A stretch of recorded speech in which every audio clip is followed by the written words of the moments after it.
안녕하세요. 원성도 TV를 찾아주셔서 감사합니다. 오늘은 섭리의 수레바퀴 구속사 18번째 레위기와 제사에 대한 말씀입니다.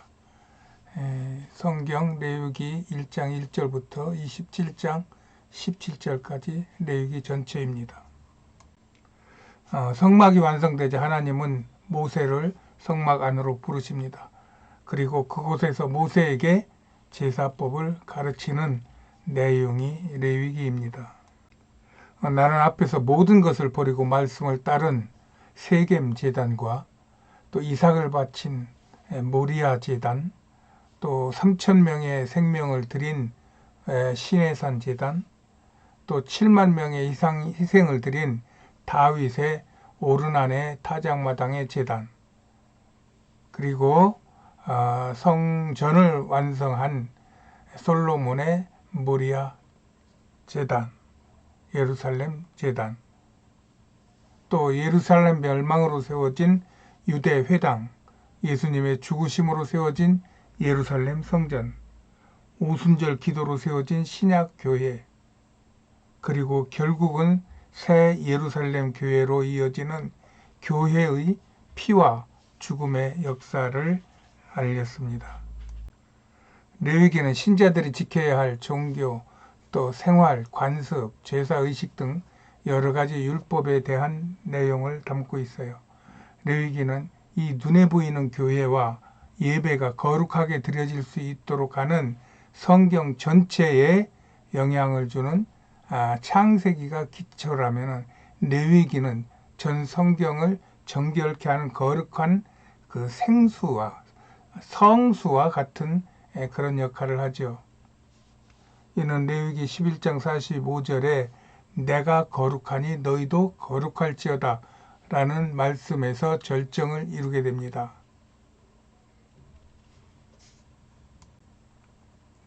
이 거룩이라고 하는 말은 성경 전체에서 457번이나 나오는데 레위기에만 50번이 나오는 레위기에 집중된 단어인 것만 보아도 알 수 있죠.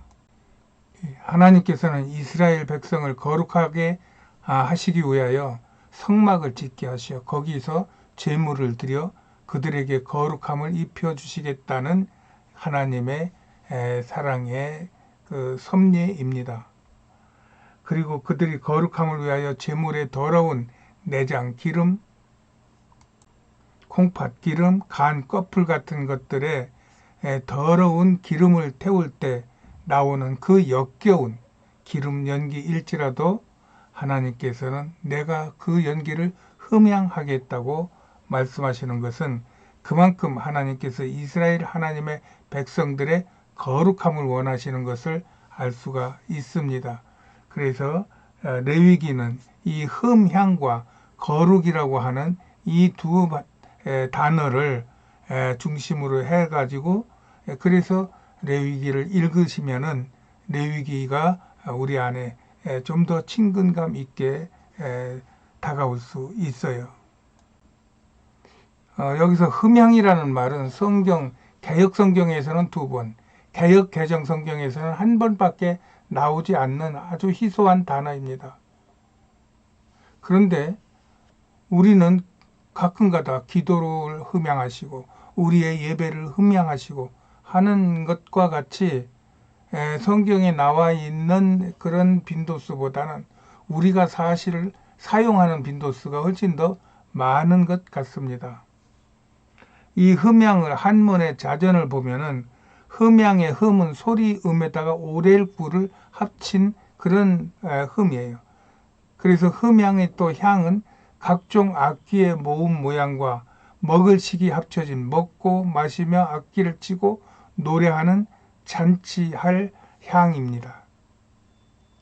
그래서 흠향이란 말은 구글 밖에서는 신이 제물을 받아서 그 기운을 먹는다 이렇게 나와 있고 우리 민족 백과사전에서는 조상이 제사에 차려진 제사 음식을 받아들이는 행위 이렇게 나옵니다.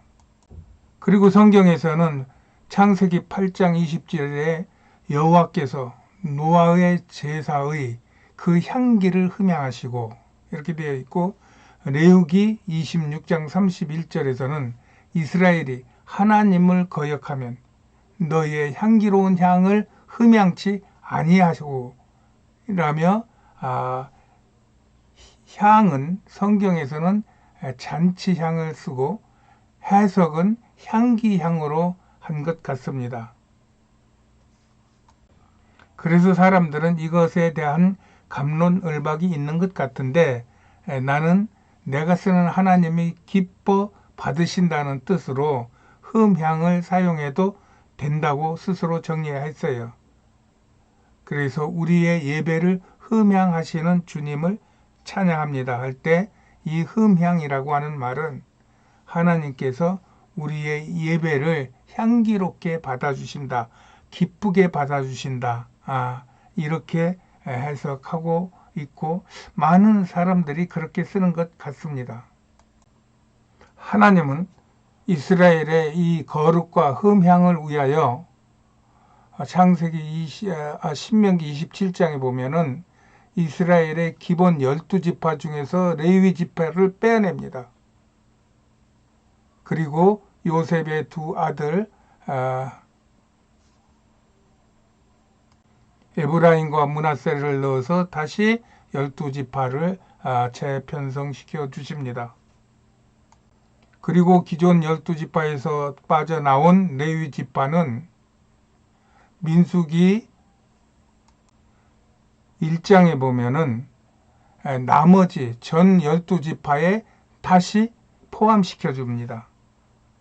그래서 그들로 전 이스라엘 지파의 제사장, 찬양대, 성전 관리의 역할을 맡게 하시어 그들이 거룩한 제사와 삶을 드리게 지도하게 하신 것이 하나님의 그 레위 지파를 통하여 전 이스라엘을 거룩하게 하시는 하나님의 방식입니다.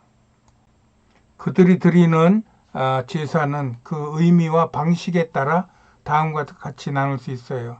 먼저 의미에 따라서는 번제, 소제, 화목제, 속제제, 속건제로 나눌 수 있고, 방식에 따라서는 화제, 거제, 요제, 전제로 나눌 수 있습니다. 먼저 번제입니다. 번제는 가장 기본적인 제사로 안식일, 속죄일, 새해, 매월, 초하룻날 같은 정할 날이나 개인의 특수한 행사에도 드려진 기본 제사입니다. 번제의 목적은 속죄와 헌신의 두 가지 목적을 가지고 있죠. 레위기 1장 13절에 제사장은 그 제물의 전부를 가져다가 단 위에 불살라 번제를 삼을지니 이는 화제라, 여호와께 향기로운 냄새니라. 여기에서 그 흠향한다고 하는 그 흠이 그냥 받는다는 것보다는 이런 향기로운 그러한 냄새를 맡는 그러한 표정과 그러한 상황으로 보는 것이 좋다는 말이죠. 소제입니다. 소제는 피 없이 곡물을 드리는 제사로 번제와 함께 드립니다. 그때 전제도 또한 함께 드립니다. 떡상을 차려 놓는 것도 일종의 소제입니다. 소제의 목적은 하나님의 은혜와 축복에 감사하며 자신이 재물을 또한 땅을 가지고 있지 않은 레위인들을 공개하고 그들에게 먹을 것과 또 생활할 것을 갖다 바치는 그런 의미가 있습니다. 레위기 2장 1절에 누구든지 소제 예물을 여호와께 드리려거든 고운 가루로 예물을 삼아 그 위에 기름을 붓고, 이게 전제죠. 또 그 위에 유향을 놓아 단 위에 불사를 지니, 이거는 또 화제죠. 이는 화제라. 다음은 화목제입니다. 번제를 드린 이후에 하나님과 나와의 온전한 관계의 회복을 위하여 드리는 제사입니다. 화목제는 의무적인 제사가 아닌 자의적으로 드리는 제사입니다. 그리고 제사 후에는 고기를 나누어 먹을 수 있는 일종의 축제 형식의 제사입니다. 레위기 3장 1절입니다. 사람이 만일 화목제의 희생을 예물로 드리되 소로 드리려거든 수컷이나 암컷이나 흠없는 것으로 여호와 앞에 드릴지니 감사함으로 드리는 화목제 희생의 고기는 드리는 그날에 거기서 먹으며 내 하나님 여호와의 앞에서 즐거워하라 하고 말씀하십니다. 속죄죄입니다. 부지 중에 하나님의 율법을 범하여 하나님께 지은 죄로 배상할 수 없는 죄를 속죄죄로 드려서 하나님께 용서를 받는 것입니다. 레위기 4장 14절에 그 범한 죄를 깨달으면 회중은 숫송아지를 속죄제로 회막 앞으로 끌어다가 그는 그 숫송아지를 진 밖으로 가져다가 첫 번 숫송아지를 사름같이 살을 찌니 이는 회중의 속죄제니라. 그 수염소의 머리에 안수하고 여호와의 앞 번제 희생을 잡는 곳에서 잡을지니 이는 속죄제라. 다음에 속건제입니다. 속건제는 하나님의 성물이나 남의 물건을 범한 인간 상호 간의 죄를 지은 것에 대하여 배상이 가능한 죄를 속하기 위하여 드리는 예배입니다. 레위기 5장 15절에 누구든지 여호와의 성물에 대하여 그릇 범과하였거든 여호와께 속건제를 드려라. 또 레위기 6장 6절에는 흠없는 수양을 속건제물로 제사장에게로 끌어올 것이요 제사장은 그것을 다 단 위에 불살라 여호와께 화제로 드릴 것이니 이는 속건제니라. 이렇게 제사의 형태 그 어떤 의미에 따라서 번제제, 소제, 그 다음에 화목제, 속건제, 속죄제 이렇게 5 제사로 나누어 보았습니다. 다음엔 제사를 드리는 방식에 따라서 나누는데 4가지 방식으로 구분할 수 있어요. 먼저 화제입니다. 화제는 출애굽기 29장 18절에 그 양 전부를 제단 위에 불사르라 는 말씀과 같이 구약의 대부분의 제사를 불에 태워드리는 이것을 화제라고 그럽니다. 이는 신약의 그리스도께서 성도의 죄를 대신 짊어지시고 자신의 생명 전체를 바쳐 희생당하심으로 다 이루신 제사법이라고 말할 수 있어요. 그러므로 신구약의 모든 하나님의 백성이 삶은 이 화제를 드리는 삶이 되어야 하는 것입니다. 다음은 요제입니다.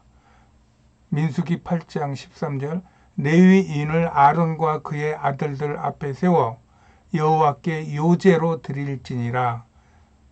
요제란 제물을 흔들어 곡식단을 흔들듯이 드리는 제사로 앞으로 흔드는 것은 하나님께 드린다는 의미고 뒤로 흔드는 것은 하나님께로부터 다시 돌려받는다는 의미라고 합니다.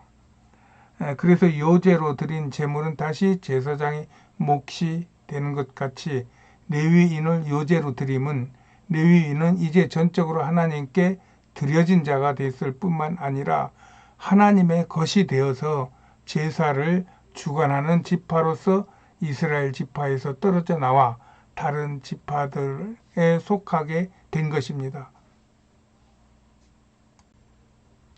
이것은 하나님 아버지께 드려지고 세상을 이기시어 하나님을 기쁘시게 하신 예수님의 공적과 그를 본받아 오늘날 제사장의 직분을 감당하는 목사 안수식과 같다고 할 수가 있습니다.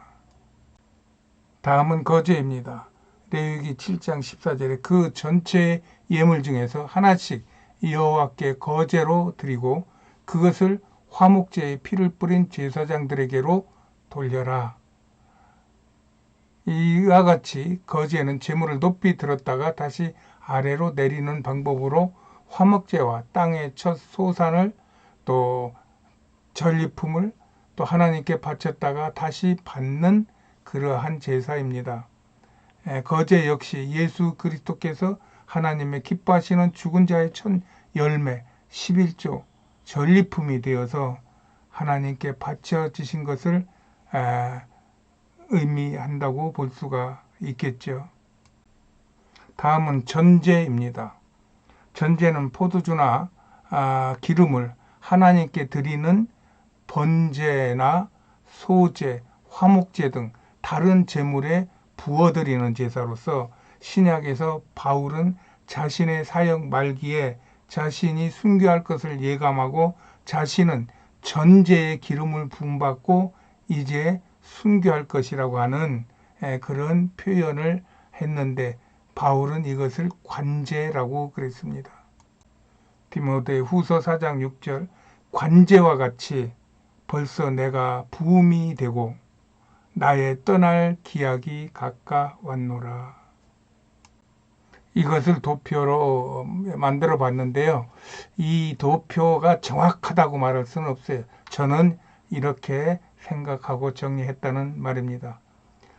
레위기는 레위 지파가 있었으나 하나님의 구원의 섭리에 의해 독립적으로 작용하지 못하고 나머지 전 지파에 녹아 들어갔어요.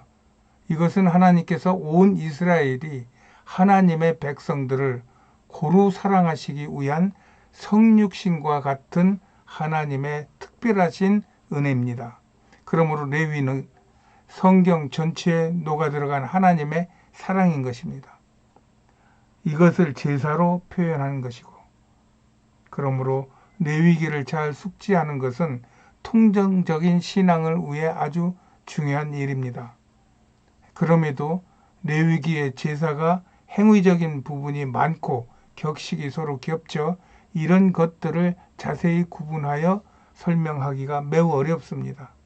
그리하여 레위기는 여기서 통째로 마치는 대신 이 안내서를 숙지하고 계속 레위기와 가까이 하여 레위기의 중심 단어인 흠향과 또 거룩을 여러분들이 가까이 하는 그런 하나님의 자녀된 삶을 살기를 저는 원합니다. 그랬을 때 우리는 하나님의 특별한 사랑을 입어 거룩한 백성으로서의 삶을 세상에 보여줄 가능성이 많습니다. 레위를 가까이 하시는 복을 축복합니다. 오늘은 여기까지 하겠습니다. 안녕히 계세요.